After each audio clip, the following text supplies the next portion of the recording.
today we're going to be talking about movement.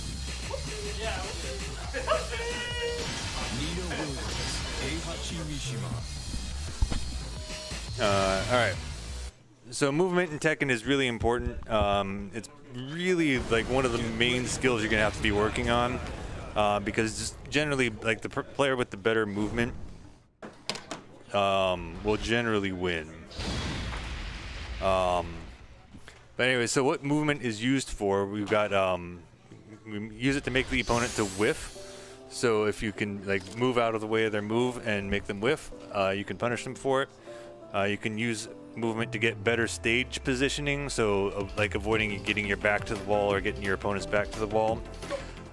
You can use movement to deal with your opponent's pressure. A lot of times if they're using quick pokes, you can usually sidestep or backdash those. And so movement's a good way of getting out of pressure situations. And you can also use movement to apply pressure to your opponent by like dashing in their face or trying to maneuver them into a disadvantageous situation, like with their back to the wall. So they'll make them want to do something about it. So those are the main things that you use movement for. So I'm going to demonstrate a few of the movement types. So one of the more important ones is just the basic backdash. It's where you tap back twice and you step backwards. One of the great things about the backdash is as long as you're holding back, you're going to be blocking mids and highs. If you hold backdash but let go, then you can get hit. So when you're backdashing, make sure you're holding back the whole time. So that gives you a single backdash, but if you can see the game, single backdashes don't create a lot of space really quickly. So the way you create a lot of space is by doing a backdash cancel. When you do your backdash, you can cancel it with another movement. So the easiest way of backdash canceling is to do the stair step method. I've talked to a lot of you guys about this before, but it's basically a backdash into a sidestep into a backdash. So you backdash, sidestep, backdash, sidestep, backdash, sidestep. And this is really easy to get a handle on, and it works pretty effectively for while you're still learning the game. And it's also good for training for the more advanced backdash canceling, the Korean backdash canceling. There's a couple of ways of doing this. The proper way and then the way everyone else does it. I'll show you the proper way because I picked Nina and she can't do it the way everyone else does it because she's got the back sway. I can't even do a back sway on a pad. But anyways, so the backdash canceling, you do back, back, down, back, neutral, back. So you'll cancel the backdash with a little duck. You can actually do it pretty slow and you'll still get it, but that doesn't but for practicing purposes you can do it really slow. But when you do it in game, you'll want to speed it up a lot more to create that space. The other way to do backdash canceling is you do your backdash, you do quarter circle back and then back again. But you can't do that with Nina. So I can't really demonstrate it. I was also never good at it, so it wouldn't look good. So those are the ways to do your backdash canceling. Any questions on those? No. All right, so another movement option that you've got. Oh, Steve has a question. Okay, so double backdash and hold, you still walk backwards, right? Yeah. If you do a single backdash and hold back, you'll eventually start walking backwards. But it'll be slow because they do the full backdash, stop, and then starts walking backwards. Which is why you need to cancel the backdash animation to get another one to get out quickly.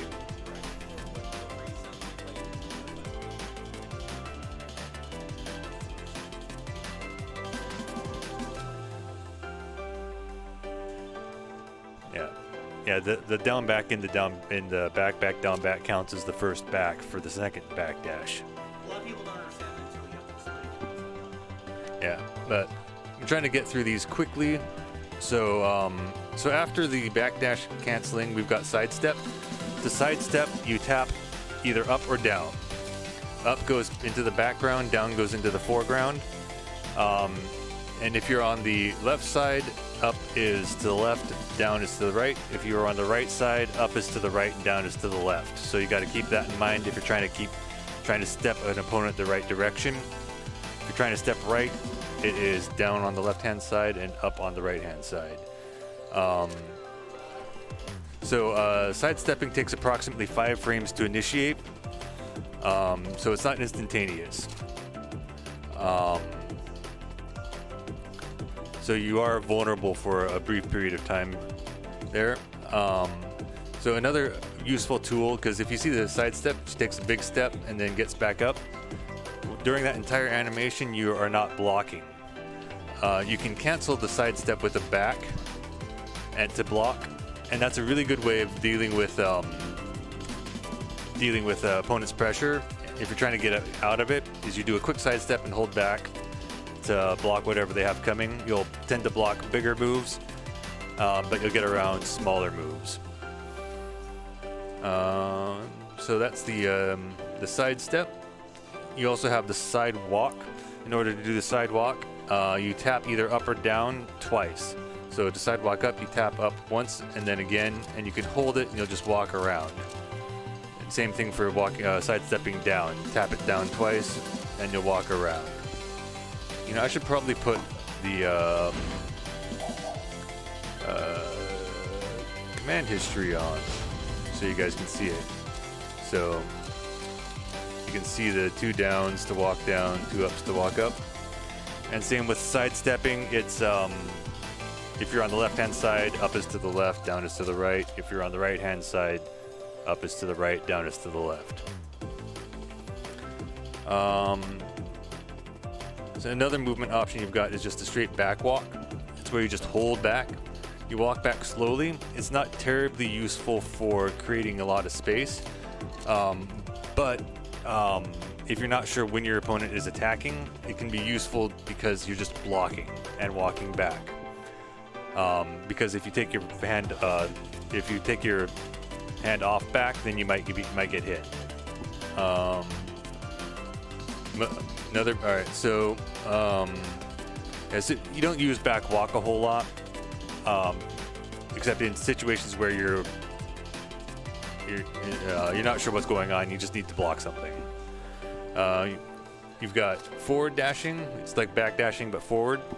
This is used to close the space. During the animation, you are completely vulnerable, but you can cancel it with a back to reduce your vulnerability frame some. It's another good way of closing space and pressuring your opponent. We've got I didn't get to do a walled stage, so you've also got a wall jump. Every character has a wall jump that you can do to get out of the wall. And the animation, the input for the wall jump is when your back is to the wall, back, up, back, and then you'll do a wall jump. Everyone has a different wall. There's different types of wall jumps. There are some launchers. There are some that are more evasive. There are some that will just get you out of there. So I'll demonstrate Nina's.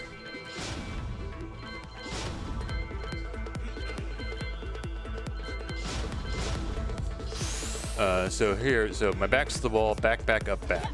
See, she does a little flip over the wall. So everyone has one of these, but they're different.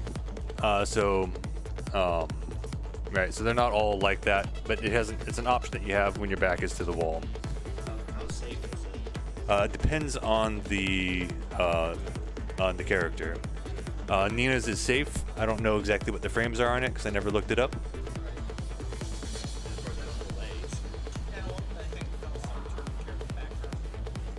Yeah, I don't know. They might. But you can also jump over your opponent and various. It causes a lot of stuff to happen, and it's a lot of things can happen. All right, so then after wall jump, you've got a backflip. Some characters have access to a backflip, which is just up, back. Creates a lot of space quickly. not terribly useful though, because it's pretty vulnerable to getting floated. But it can crush lows. Some option. Another movement option you have that a lot of people just kind of overlook is standing still. You can just not move. One of the great things about that is that you're blocking highs and mids automatically, and since you're not concentrating on doing anything with your left hand, you can focus more on what your opponent is doing.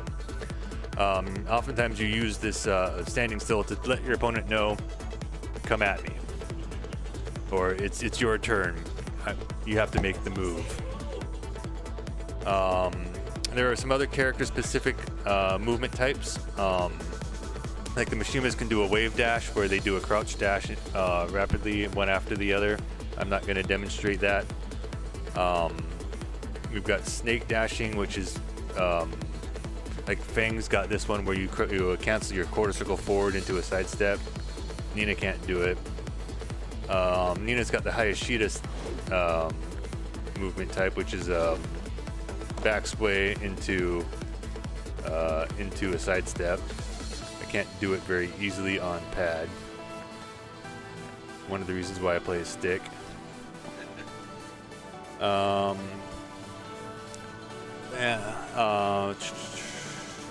There's also a bunch of stance-based movement, like Elisa's got her fly forward stance that she can close the distance with quickly. Kazumi's got a fly forward and a fly back. Fang's got something like back Kenpo step, which uses the back step really quickly. So there's a lot of different movement options, and there's a lot of characters that have the unique movement options that you'll need to research for your own character.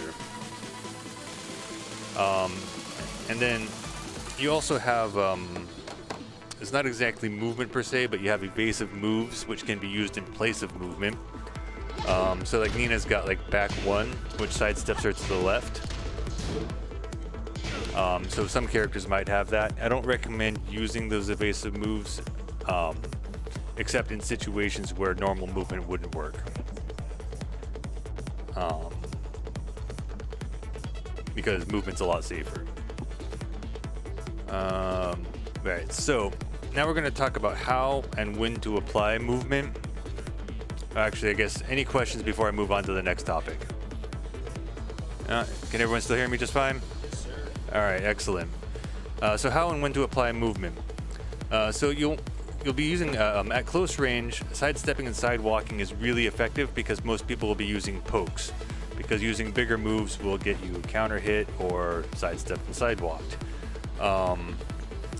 So when you're at close range, like range 0 to 1.5, sidestepping and sidewalking is really good. It's good at longer ranges too, but your primary form of movement up close will be sidestepping and sidewalking and some backdashing. Since it does take 5-ish frames to initiate a sidestep, if you are -5 or worse, you can't step a jab. So if you are -5 or worse, stepping becomes a lot riskier because you're not going to get around as much stuff. But some characters might, or some players might go for like, if they know you're at -5, they might go for a big move to get a bigger reward, and those might be steppable. So just because you're -5 or worse doesn't mean that you can't step. It just means that your risk for stepping is higher. And also, right, so you want to step to avoid pokes. Backdashing can be useful, is most useful at range 1+, because that's when you'll be able to start really making opponents whiff. So, because at range 1, sitting here, if they try to do like a down forward 1, you'll get out of their range, and you can whiff punish them for that. Backdashing at range 0 can be useful, but it will usually take about 2 backdashes to get out of range of something. But also, since moving forward happens faster than backdashing, if they're moving forward while they're attacking you, you still might not get out of range. So that's why, another reason why you'll want to utilize sidestepping in the up close ranges, because it's just generally more effective. Alright, so when you're moving, you want to make sure that you're moving with a purpose. What that means is that reason why you're moving, generally it's to make your opponent whiff a move. If you successfully do movement and your opponent whiffs, be ready with a whiff punisher. It doesn't necessarily have to be a launcher, but it should be a reliable whiff punisher. Like Lily's got forward 2-3, which is a great whiff punisher. Lily has down forward 3.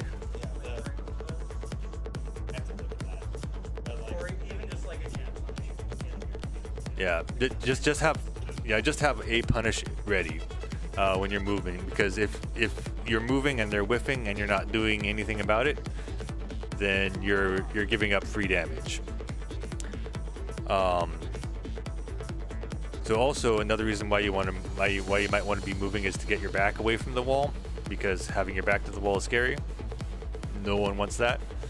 You might also be choosing to move to keep your opponent's back to the wall. So say we're in a situation like this, where we're a little bit away from the wall, and we're angled at the wall. If I move this way, now Heihachi's back is farther from the wall. But if I move this way, I realign his back to the wall. So yeah, so that's something else you might be doing with your movement. And you can also try forcing your opponent closer to the wall just by dashing into them. Get them closer to the wall. But yeah, so while you're moving, if you're not holding back, you can get hit. So try to keep your vulnerability to a minimum, and that's why you do things like a quick sidestep into a back, cancel your sidestep into back to block, and then when you're doing your backdash cancels, anytime you're not holding back, you're vulnerable. So if you do a backdash, down, back, neutral, back, you've got 2 frames of vulnerability there if you execute perfectly. But it's hard to execute that perfectly. So just try to keep your vulnerability to a minimum. Just remember, if you're not holding back, you're not blocking. If you try to react to your opponent pressing buttons by seeing it and then pressing back, you're too late. Because your reactions aren't that good. Right. Because in the previous one I talked, it takes about 15 frames before you can react to a simple stimulus input. So a lot of times they will be doing things faster than 15 frames. No chance to react to that. Faster than 15 frames, you might have a chance. Slower than 20 frames, you can react to it. All right, so how movement gets beaten. So this is an important topic because people say, make sure you move around, but they never say what the risks involved are to the movement. I've talked about if you're not holding back, you're not blocking. So make sure your movement is crisp and not sloppy. Try to keep your frames where you're not holding back to a minimum. If you're stepping or walking, homing moves will hit you if they're in range. So be aware of that. There's also some moves that will track either to the left or the right or to both sides, but they're not homing moves. Be aware of that. Every character has those moves. So which is why some characters have moves that have fewer moves that will track to one way or the other. That's when we say a character is weak to that side. Also, some strings will just magically realign mid-string and just catch people. We've all seen those ones where you finally got around to your opponent's behind and they're in the middle of something, and then all of a sudden they just turn around and smack you in the face. Just got it. That's part of Tekken. So realigning strings can beat sidestepping in some movements.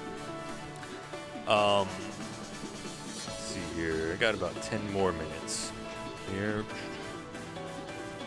Right. So how to practice movement. This is an important one. So the backdash canceling, you start off with the stair step method. What you do is you start off by just making sure you can do a backdash. Make sure you can do it. After you get comfortable doing a backdash, shouldn't take you too long.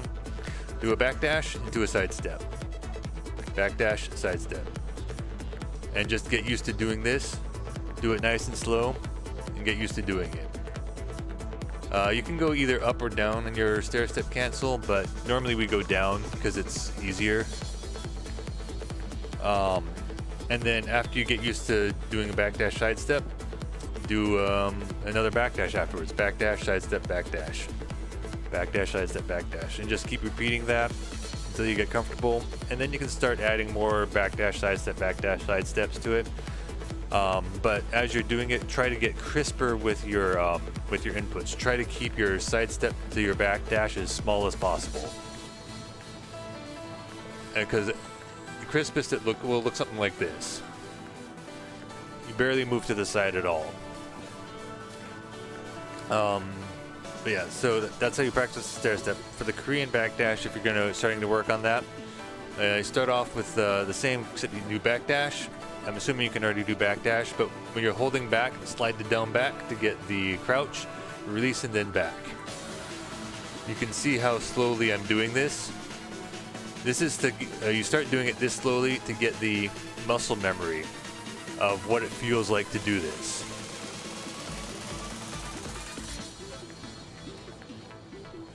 And then as you get used to doing it, you speed it up. I can't do it very well on pad because I don't play pad. Question, Steve?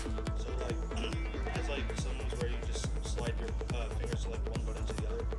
You can do that with Korean backdashing as well, right? Like when you're holding down back, slide hold neutral, or not hold neutral, but neutral then fast left or right, whatever. Yeah, so you can slide from back to down back. Then you have to release to get neutral, and then back to back. Watch the way it's done. All right. Yeah, you kind of like slide your thumb down. All right. So for those of you watching at home, I'm gonna do it here. Hopefully you can see it. All right. See on my thumb. I do a black ass. Yeah, so then another thing that will be important would be to be able to sidestep out a block stun. Something you'll need to practice. So what you do for that is you go to practice mode, set the CPU to repeat action, and then record them doing like a 1-2 or a down forward 1. So we record this. And actually, back up. Record them do 2 down forward 1s. It's a good place to start. And then record. All right. And then after you have them record that, play it back, block the first one, then try to step the second one.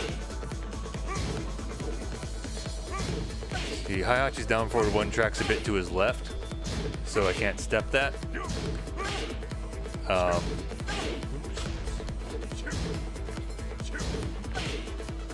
But you can step it the other way. So this is one way to figure out what you can step, which directions. But this way, you get used to stepping out of block step, because this is a lot of where you're going to be using step. If you're sloppy and you do it late, you might get hit. Yeah. So that's how you start practicing stepping out of block stun. I got 5 minutes, so I got to speed this up a little bit. Oh yeah, so like I was saying in the last one, practice it in practice mode. Take it to treasure battle. So in treasure battle, go up against the computer, block something, step. Doesn't matter if you win or lose against the opponent in treasure battle, because no one cares how many times you've won or lost in the treasure battle. Just use it to practice it in a slightly more stressful situation than practice mode. Wait, say again? Kind of like your own red level. Well, not your own rhythm, but just it's not a practice mode dummy where you know what he's gonna do every time. Yeah. And then after you've practiced it in Treasure Battle for a while, then you move on to other players. Just try to step after you block something of theirs. You might lose a bunch after when you're first trying to incorporate this into your game. Don't worry about it. You're learning a new skill. Try doing one thing. It's like if you're trying to backdash cancel, just try to like backdash cancel the entire game. You'll notice that when they start rushing you down, your execution is just going to go to shit. And that's just something you're going to have to practice through. That's why you have to practice against opponents. Or real opponents. And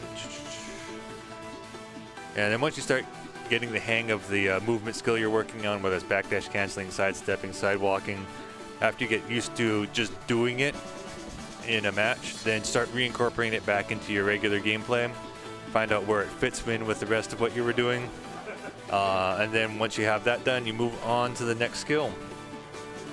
So anyways, that about covers it for the movement portion of this. Do we have any questions? All right, 2 questions. All right, yeah, talk to the mic. Okay, so, hi, it's Crazy Max. Hi, Crazy Max. So, when I was working a lot on movement, like when we had our big discussion and stuff at SCR. Closer to your mouth. Closer to my mouth. Yeah.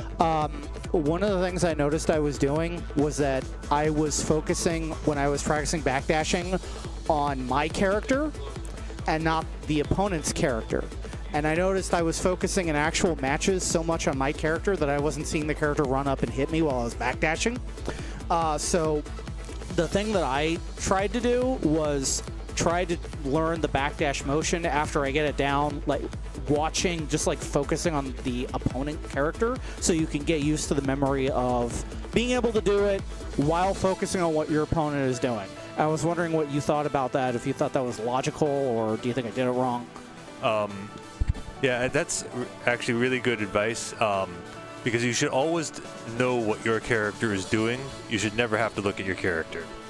You always want to be looking at the opponent in a match to see what they're doing, because if you don't look at them, you can't react to what they're doing. And final question real quick. So I've heard a lot about certain people will say certain characters have better backdashes. I don't know if that's true. And I was wondering if it was true, what makes a certain character... Like, the example I always hear is Eddie. People say Eddie has the best backdash cancel. And I was wondering if that was true, or do you think that's just, like, in people's brains, people made it up? And if it is true, why do certain characters have... Is movement, other things? And, yeah, I'll take my question off the air. Thanks.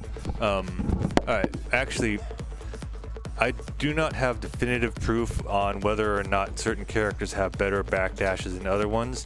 I know in Tekken 6, someone wrote used a programmable stick and showed that every character had the same distance of backdash. What I think the difference is the acceleration of the backdash. Some characters, I think, move backwards quicker, faster, and so you cancel out. So they move backwards quicker, faster, but then they slow down later. So we're canceling out the slow parts with the backdash cancel, I think. That's my theory on the subject. I haven't tested it. That actually does make sense, because I swear I think some characters have different like Korean backdash timings, rhythm. Like Lily, when I try to backdash with her, she feels very different from Brian, but that's just me. I don't know. That's a story for another day. So the difference between Lily and Brian might also be Brian has a quarter circle backspace, so that means you have to be very careful not to do the quarter circle back motion. But also, one thing I did want to mention that I'm glad you brought it up is that different characters do have different sidestep speeds. Yes, that was the other thing. Like Lily, for example, has the fastest sidestep in the game. And then, because I don't know if anyone saw that video about some characters able to sidestep out of Leo's back 1-4. Like, some of the cast could, some of the other cast couldn't. It's usually a difference between about 1 frame. Usually, I don't know what the min-max is on that. Apparently, I'm going to be getting some information after this which will be useful for you guys. Denari, did you want to come up and talk about it really quick? Oh, okay. So apparently there's more to it than that, and so it'll take longer than the time we have available. But anyways, I think that will about wrap it up for the lesson today. Thank you all for tuning in.